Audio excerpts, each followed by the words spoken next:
Hello everyone, ভিডঙ্ক.com ওয়েবসাইটে তোমাদের সবাইকে স্বাগত জানাই। আমি সৌরভ দে, তোমাদের ম্যাথ টিউটর। এখানে দেখো আমাদের যে প্রশ্নটি বলা হয়েছে 20টি পরিসংখ্যানের যৌগিক গড় হলো 30।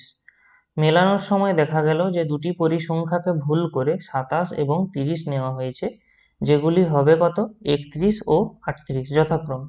মানে 27, এটা ভুলে 27 যেটা নেওয়া হয়েছিল ওর আসল বা প্রকৃত ভ্যালু যেটা, সেটা হবে কত 31, এবং যেটা 30 নেওয়া হয়েছে ভুলে, তার প্রকৃত ভ্যালু হবে কত 38। তাহলে এই দুটো সংখ্যা আমাদের ভুল করে 27 এবং 30 নেওয়া হয়েছে। এবারে প্রথমে যেটা দেওয়া আছে দেখো 20টি পরিসংখ্যানের যৌগিক গড় 30। তাহলে আমরা এখানে প্রথমে 20টি পরিসংখ্যানের সমষ্টি বের করে নিতে পারি।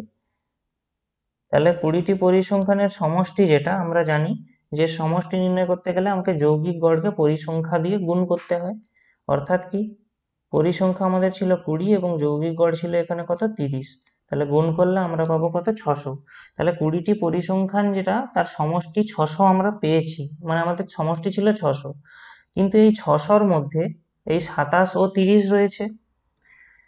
তাহলে অ্যাকচুয়ালি 18টা যে সংখ্যা বাকি বাকি মানে এই দুটো সংখ্যা আমরা যদি বাদ দিই তাহলে 18টা সংখ্যা থাকে, তারা ঠিক আছে, কিন্তু এই দুটি সংখ্যা ভুল রয়েছে। অর্থাৎ আমাদের এই যে দুটি সংখ্যা ভুল রয়েছে দেখো, এই দুটি সংখ্যার জায়গায় অ্যাকচুয়ালি থাকা উচিত ছিল 31 এবং 38, কিন্তু এখন আছে কত 27 ও 30। তাহলে আমাকে কি করতে হবে, এই 31 ও 38কে এখানে অ্যাড করতে হবে, এবং এখান থেকে এই 27 ও 30কে বিয়োগ করতে হবে, কারণ 27 ও 30 বিয়োগ করে দিলে যে সমষ্টিটা পাবো সেটা প্রকৃত সমষ্টি 18টি সংখ্যা। তারপরে আমরা প্রকৃত সংখ্যা 31 এবং 38 আবার যোগ করে দেব। তাহলে আমরা 20টি প্রকৃত মানে সংখ্যার প্রকৃত একদম বা শুদ্ধ যৌগিক শুদ্ধ সমষ্টি পেয়ে যাব। তাহলে সেই জন্য আমরা এখানে বলতে পারি যে 20টি পরিসংখ্যানের,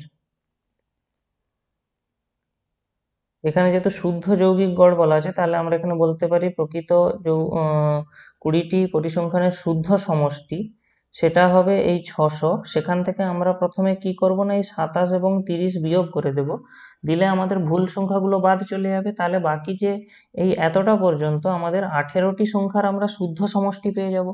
তারপরে আমরা কি করব, এখানে প্রকৃত সংখ্যাগুলো মানে 31 ও 38 যোগ করে দেব। তাহলে আমরা 20টি সংখ্যার আবার শুদ্ধ সমষ্টি পেয়ে যাচ্ছি। তাহলে এটা কি আসবে দেখো 600, এটা আসবে 69, এবং এখান থেকে আমরা পাবো 57। তাহলে অ্যাকচুয়ালি এটা আমাদের কত দাঁড়াবে না 600 প্লাস 12, অর্থাৎ 612। তাহলে এইটা হবে আমাদের প্রকৃত বা শুদ্ধ সমষ্টি। ঠিক আছে, শুদ্ধ সমষ্টি মানে আসল সমষ্টি। তাহলে স্বাভাবিকভাবেই 20টি পরিসংখ্যানের আমাদেরকে শুদ্ধ গড় নির্ণয় করতে বলা হয়েছে, শুদ্ধ যৌগিক গড়। তাহলে আমরা বুঝতেই পারছি এটা কিভাবে নির্ণয় হবে।